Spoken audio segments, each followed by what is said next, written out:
अस्सलाम वालेकुम एवरीवन। इससे पहले की वीडियो में हमने डायलैक्टिकल मटेरियलिज्म के बारे में समझा था, और अगर आपने वो वीडियो विज़िट नहीं की है तो मेरी आपसे रिक्वेस्ट है कि इस वीडियो को देखने से पहले आप वो वाली वीडियो को ज़रूर समझ लें, क्योंकि उसी आइडिया से फिर ये वाला आइडिया प्रमोट होता है, हिस्टोरिकल मटेरियलिज्म वाला, that was dialectical materialism. So kindly आप वो वाली वीडियो को विज़िट करें और उसके बाद आप इसको मज़ीद अच्छे वे में अंडरस्टैंड कर सकेंगे। हम बात करने वाले हैं कार्ल मार्क्स के हिस्टोरिकल मटेरियलिज्म में। सबसे पहले हम कुछ बातों के ऊपर डिस्कशन कर लेते हैं। दैट कार्ल मार्क्स का जो मेन फोकस था वो था मटेरियल एस्पेक्ट्स, जो कि हमने देखा है डायलैक्टिकल मटेरियलिज्म के अंदर। यानी कार्ल मार्क्स बात करते थे प्रोडक्शन की, कार्ल मार्क्स बात करते थे लेबर की। कार्ल मार्क्स के मुताबिक रॉ मटेरियल्स होते हैं जिनको आप इस्तेमाल करके गुड्स वगैरह बनाते हैं, और इसी तरह से ह्यूमंस के जो नेचर है वो किस तरह से ट्रांसफॉर्म होती है, इन तमाम चीज़ों के ऊपर कार्ल मार्क्स का फोकस था। मटेरियलिज्म का मतलब था दैट दुनिया में जितनी भी चीज़ें हैं, यूनिवर्स जो है उसका मेन एसेंस मैटर है। Means materialism looks at the material factors in society and it emphasises the production and labour over ideal factors, यानी जिसका मेन फोकस मटेरियल वर्ल्ड है बेसिकली।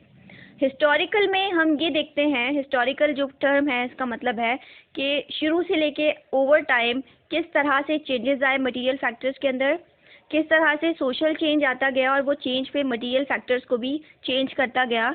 यानी कि ह्यूमन हिस्ट्री की हम बात करेंगे इस थ्योरी के अंदर, इस कॉन्सेप्ट के अंदर, जिसमें हम ये देखेंगे कि किस तरह से लोग, उनका काम करने का अंदाज और उनका प्रोडक्शन का यानी चीज़ें बनाने का अंदाज चेंज हुआ है थ्रू आउट ह्यूमन हिस्ट्री।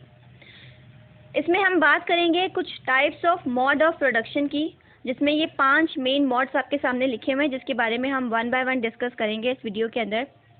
अब हम स्टार्ट करते हैं the concept of historical materialism. सबसे पहली चीज़, सोसाइटी में कोई भी चेंजेस आते हैं उसके पीछे वजह होती है मटेरियलिस्टिक ऑब्जेक्ट्स यानी कि मैटर। इसको हम समझ चुके हैं डायलैक्टिकल मटेरियलिज्म में। यानी अगर मटेरियल के अंदर, मैटर के अंदर चेंजेस आएंगे तो वो सोसाइटी को भी चेंज करेगा। और ये जो मैटर या इकोनॉमिक कंडीशन के अंदर जो चेंजेस आने का प्रोसेस है, इस प्रोसेस को प्रोसेस ऑफ प्रोडक्शन कहा जाता है। और हम ये बात जानते हैं कि शुरू से लेके अब तक हर इंडिविजुअल प्रोडक्शन के अंदर इन्वॉल्व रहा है। प्रोडक्शन बहुत इंपॉर्टेंट एसेंस रहा है सोसाइटी का। इसकी वजह क्या है कि हम प्रोड्यूस क्यों करते हैं? हम प्रोड्यूस करते हैं ताकि हम कंज्यूम कर सकें, इस्तेमाल कर सकें। और हम कंज्यूम क्यों करते हैं? ताकि हम ज़िंदा रह सकें। यानी अगर कोई किसी से ये कहे कि तुम खाना क्यों बना रही हो, तो वो कहेगी कि मैं खाना बना रही हूँ क्योंकि मुझे खाना है। और खाना क्यों है? क्योंकि मुझे ज़िंदा रहना है। इसी तरह से सोसाइटीज़ भी प्रोडक्शन करती हैं, क्योंकि वो जानती हैं कि हम प्रोडक्शन करेंगे तो ही कंजम्पशन हो सकेगी, और कंजम्पशन की ही वजह से सर्वाइवल मुमकिन हो सकेगा, वरना हम ज़िंदा नहीं रह सकेंगे, सर्वाइव नहीं कर सकेंगे। तो प्रोडक्शन इम्पॉर्टेंट है।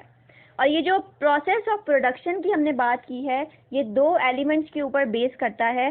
पहला एलिमेंट है फोर्स ऑफ प्रोडक्शन, यानी एक इंडिविजुअल के अंदर कितनी सलाहियत है, कितनी कैपेसिटी है कि वो किस हद तक प्रोड्यूस कर सकता है। एंड सेकेंड वन एलिमेंट है रिलेशनशिप ऑफ प्रोडक्शन। जब भी प्रोडक्शन हो रही होती है किसी सोसाइटी में, तो उसमें बेसिकली 2 तरह की पोजीशंस होती हैं। यानी या तो प्रोड्यूस करने वाला ओनर होता है, या फिर प्रोड्यूस करने वाला लोअर क्लास में होता है, वर्किंग क्लास में होता है, लेबर होता है। यानी कि ओनर को कार्ल मार्क्स हैव्स का नाम देते हैं, और जो वर्किंग क्लास है, जो लेबर है, उसको हैव्स नॉट का नाम दिया जाता है। ये कॉन्सेप्ट ज़रूर याद रखिएगा। इसके बाद बात करते हैं क्लास स्ट्रगल की। कार्ल मार्क्स कहते हैं कि ये जो प्रोडक्शन का प्रोसेस है, इसमें क्योंकि हैव्स और हैव नॉट्स इन्वॉल्व हैं, तो बेसिकली इसमें सारी बात आ जाती है कंट्रोल की। और जो लोग कंट्रोल कर रहे होते हैं वही लोग सोसाइटी के अंदर चेंजेस लेके आ रहे होते हैं। वही लोग बेसिकली सिर्फ प्रोडक्शन को नहीं, बल्कि पूरी सोसाइटी को कंट्रोल कर रहे होते हैं। और इसमें 2 तरह के जो लोग हैं, हैव्स हैं, उनके पास सारी पावर होती है, अथॉरिटी होती है, कंट्रोल होता है, पॉलिटिक्स होती है। और जो हैव्स नॉट हैं, उनके पास मीन्स है प्रोडक्शन का कंट्रोल नहीं होता है, जिसकी वजह से क्लास स्ट्रगल स्टार्ट होती है। और ये बिल्कुल वही वाली बात है जो कार्ल मार्क्स कॉन्फ्लिक्ट थ्योरी के अंदर प्रेजेंट करते हैं। दैट सोसाइटी के अंदर 2 क्लासेस हैं, अपर क्लास, एलीट क्लास, यानी जिसको आप ओनर कह सकते हैं, और लोअर क्लास, जिसको वर्किंग क्लास या लेबर क्लास कहेंगे। और इन दोनों के दरमियान में स्ट्रगल जारी है, जिसके नतीजे में जो अपर या एलीट क्लास वाले हैं, जो ओनर्स हैं, वही रिस्पॉन्सिबल होते हैं प्रोडक्शन के, कंट्रोल के, मीन्स के।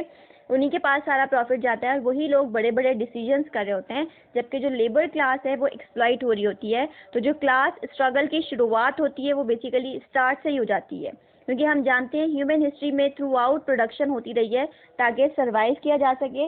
और जब प्रोडक्शन का जिक्र आता है तो दो तरह की क्लासेस सामने आती हैं, दो तरह के लोग सामने आते हैं। एक हैव्स होते हैं जिनके पास कंट्रोल होता है, पावर होती है, पॉलिटिक्स होती है, और एक हैव्स नॉट है जिनके पास किसी चीज़ का कोई कंट्रोल नहीं होता है, जो कि जस्ट एक लेबर है। अब बात करेंगे हिस्टोरिकल मटीरियलिज्म है क्या। कार्ल मार्क्स के मुताबिक हिस्टोरिकल मटीरियलिज्म का मतलब है इंटरप्रिटेशन ऑफ ह्यूमन हिस्ट्री, यानी आप ह्यूमन हिस्ट्री को किस तरह देखते हैं। और ह्यूमन हिस्ट्री है क्या, कुछ भी नहीं है सिवाय स्ट्रगल ऑफ क्लासेस के, क्योंकि हम बात कर रहे हैं कि शुरू से प्रोडक्शन जारी रही है, और जब से प्रोडक्शन है जाहिर है ये दो कैटेगरीज हैं, एक जो कि कंट्रोल कर रहा है यानी कि ओनर, और दूसरा वाला जो कि प्रोड्यूस कर रहा है, जो कि लेबर मार्केट के अंदर है, जो कि काम कर रहा है, वर्किंग क्लास है। तो कार्ल मार्क्स के मुताबिक हिस्टोरिकल मटीरियलिज्म में हम डिस्कस करते हैं ह्यूमन हिस्ट्री को, और ह्यूमन हिस्ट्री का मतलब है हम स्ट्रगल को डिस्कस करते हैं कि शुरू से लेके अब तक किस तरह से क्लासेस वजूद में आई और किस तरह इन क्लासेस के दरमियान में डिफरेंट फेजेस में स्ट्रगल जारी रहा। तो इस स्ट्रगल में, इस हिस्ट्री में सबसे पहला जो पड़ाव आता है, जो सबसे पहला स्टेज आता है, वो है प्रिमिटिव कम्युनिज्म। प्रिमिटिव कम्युनिज्म के अंदर लाइफ बहुत सिंपल थी और प्रोसेस ऑफ प्रोडक्शन भी बहुत सिंपल था, और उस टाइम पे हर चीज़ हर किसी के लिए थी, यानी कि कोई प्राइवेट प्रॉपर्टी नहीं थी। जैसे आज अगर हम बात करते हैं प्रॉपर्टी, पावर, रिसोर्सेज कुछ हाथों में आ चुकी हैं, तो उस टाइम पर एवरीथिंग बिलोंग टू एवरीवन, कोई प्राइवेट प्रॉपर्टी नहीं थी, ओनरशिप नहीं थी, और जाहिर है जब प्रॉपर्टी नहीं थी तो कोई क्लास भी नहीं थी और क्लास स्ट्रगल भी नहीं था। फिर आता है इसके बाद स्लेव सोसाइटी। स्लेव सोसाइटी के अंदर दो क्लासेस वजूद में आई, जिसमें एक मास्टर हुआ करता था और एक स्लेव हुआ करता था। जो मास्टर्स थे वो बेसिकली हैव्स थे, जिसको हम पढ़ चुके हैं, जिक्र कर चुके हैं। हैव्स कौन होते हैं, जिनके पास तमाम कंट्रोल और पावर था, जबकि दूसरी साइड पे जो दूसरी क्लास थी वो स्लेव्स थे, जो कि डिप्राइव्ड क्लास थी, जिनके पास कोई कंट्रोल एंड पावर नहीं था मीन्स ऑफ प्रोडक्शन का, और ये बेसिकली हैव नॉट थे।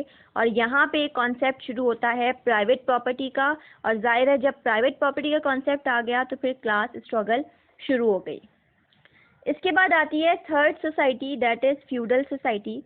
फ्यूडल सोसाइटी के अंदर जो प्रोडक्शन की नेचर है वो चेंज हो गई, यानी शुरू में स्लेवरी थी और अब एग्रीकल्चरल सेक्टर आ गया, प्रोडक्शन का तरीका एग्रीकल्चर के थ्रू आ गया, और यहाँ पे लैंड का कॉन्सेप्ट स्टार्ट हो गया। Basically land was the prominent, जिसमें लोग फार्मिंग करके एग्रीकल्चर के थ्रू प्रोडक्शन किया करते थे। और यहाँ पे भी आपके सामने दो क्लासेस नज़र आती हैं, एक लॉर्ड थे जिनके पास लैंड्स थी, और दूसरे सर्व्स थे जिनके पास कोई लैंड्स नहीं थी, यानी कि वो पीजेंट कंसीडर किया करते थे। और यहाँ पे भी क्लास स्ट्रगल जारी रही।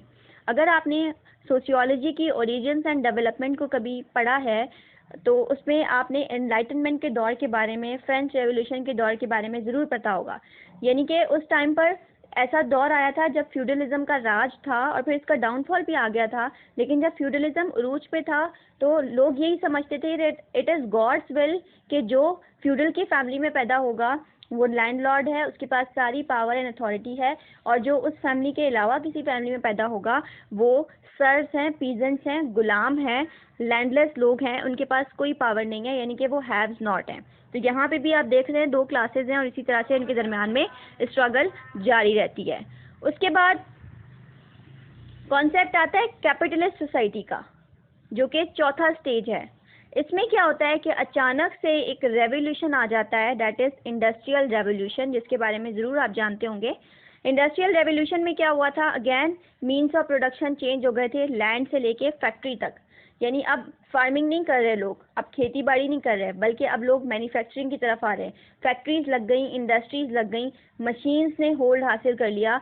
यहाँ पे भी बहुत बड़ा जुल्म हुआ लेबर्स के साथ ही, क्योंकि ज़ाहिर है जब मशीन आ गई और 100 लोगों का काम एक मशीन कर रही है तो वो जो 100 मजदूर हैं फिर उनकी ज़िंदगी में डाउनफॉल आया, डाउनवर्ड मोबिलिटी आई, उन लोगों की जॉब्स चली गई, अनएम्प्लॉयड हो गए, उनके पास अब कोई काम नहीं है, कुछ करने को नहीं है। और यहाँ पे भी ज़ाहिर है दो क्लासेस इमर्ज हुई, जो है हैव्स यानी कि बॉर्ग्यूज़र, जिसके बारे में कार्ल मार्क्स बात करते हैं, और दूसरे हैं हैव नॉट यानी कि प्रोलिटेरिएट। ये भी दो क्लासेस हैं, जिसमें से जो अपर क्लास हैं जिनको आप कैपिटलिस्ट कहते हैं उनके पास ओनरशिप है मीन्स एंड प्रोडक्शन की, और जो प्रोलिटेरिएट है वो हैव नॉट हैं, उनके पास कोई रिसोर्सेज नहीं है, कोई मीन्स एंड प्रोडक्शन की पावर या अथॉरिटी या कंट्रोल नहीं है। और यहाँ पे भी एक्सट्रीम लेवल का कंपटीशन होता है, जिसमें सोसाइटी में डिससेटिस्फेक्शन आती है क्योंकि लोग अनएम्प्लॉयड हैं, और साथ ही साथ रिच एंड पुअर का जो गैप है वो मज़ीद बढ़ जाता है, और गैप बढ़ने का मतलब है यहाँ पे भी स्ट्रगल जारी रहती है। उसके बाद कैपिटलिस्ट सोसाइटी के अंदर आएगा revolution according to Karl Marx. ये रेवोल्यूशन क्यों आएगा? जब हैव्स नॉट को पता चल जाएगा कि हम एक्सप्लॉइटेड होते जा रहे हैं और वो थक जाएंगे अपनी कंडीशन से। जैसे शुरू में जो फ्यूडल सिस्टम की बात करें तो वहाँ के जो लोग थे, एक फ्रेंच रेवोल्यूशन फ़ौरन से आ गया था, यानी लोगों ने ये सोचा कि हम कब तक इस सिचुएशन में रहेंगे, क्या हम सारी ज़िंदगी सर्वाइव करते रहेंगे, क्या हमारे लोग ऐसे ही मरते रहेंगे और हमारी अथॉरिटीज़ इंजॉय करती रहेंगी। So they started to question about their particular present conditions, और रेवोल्यूशन आया और फ्यूडलिज्म का डाउनफॉल आया।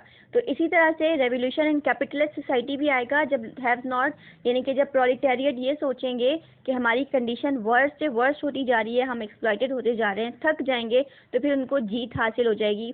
और इस जीत की वजह होगी सबसे पहले ये कि लार्जर नंबर में होंगे, यानी जो कैपिटलिस्ट हैं वो सिर्फ 8% होंगे, और ये तकरीबन 90 to 92% आपके वर्किंग क्लास होंगे, लेबर्स होंगे। और तादाद ज़्यादा होगी तो उनके पास ज़्यादा स्ट्रेंथ होगी, ज़्यादा नंबर में लोग होंगे।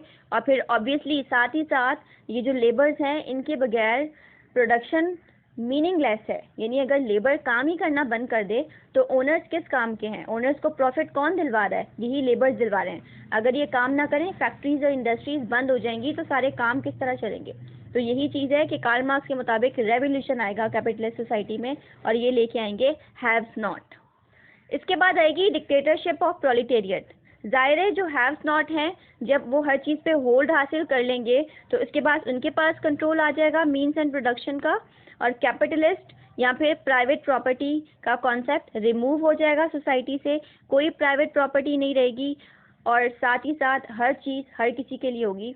और आखिर में एक और इम्पॉर्टेंट पॉइंट कि यहाँ पे जो डिस्ट्रीब्यूशन होगी वो नीड के मुताबिक होगी, एबिलिटी के मुताबिक नहीं होगी। और बहुत से लोग हैं जो कि इस पॉइंट से काफ़ी एतराज़ करते हैं, ऑब्जेक्शन कहते हैं। वो कहते हैं कि भाई एबिलिटी के मुताबिक पैसा मिलना चाहिए, तो नीड के मुताबिक तो नहीं मिलना चाहिए। नीड्स तो हर इंसान की डिफरेंट है और बढ़ती ही जाती हैं। हमारी नीड्स, हमारी डिज़ायर्स कभी ख़त्म नहीं होती हैं। तो जो पैसा है, जो डिस्ट्रीब्यूशन है, वो एबिलिटी के मुताबिक होनी चाहिए। तो इस पॉइंट से काफ़ी लोग एतराज़ भी कर रहे होते हैं। फिर सिक्स्थ आएगा जिसको हेवन कहा जाता है, मीन आइडियल स्टेज, जिसमें कोई क्लास दोबारा से बाकी नहीं रहेगी। जब क्लास नहीं रहेगी तो क्लास स्ट्रगल भी नहीं होगा, और यहाँ पे ह्यूमन हिस्ट्री एंड हो जाएगी, कोई पॉलिटिक्स नहीं होगी, और सोसाइटी क्लासलेस होगी, स्टेटलेस सोसाइटी होगी, और इसको हेवन कंसीडर किया जाता है। और ये एक आइडियलिज्म, बेसिकली आइडियलिस्टिक आइडिया, जिसमें जो आखिरी स्टेज है, जिसमें ना क्लास होगी और ना स्ट्रगल होगी, यहाँ पे ह्यूमन हिस्ट्री एंड हो जाएगी। And this was the idea of historical materialism, कि किस तरह मटीरियल चीज़ों की वजह से, यानी मैटर, मटीरियल चीज़ें यानी प्रोडक्शन बेसिकली, उसकी वजह से सोसाइटीज़ के अंदर चेंजेस आते हैं और आएंगे। सो आई होप आपको ये वीडियो पसंद आई होगी। मुझे सपोर्ट करते रहिए और अपने फीडबैक ज़रूर मुझसे शेयर किया।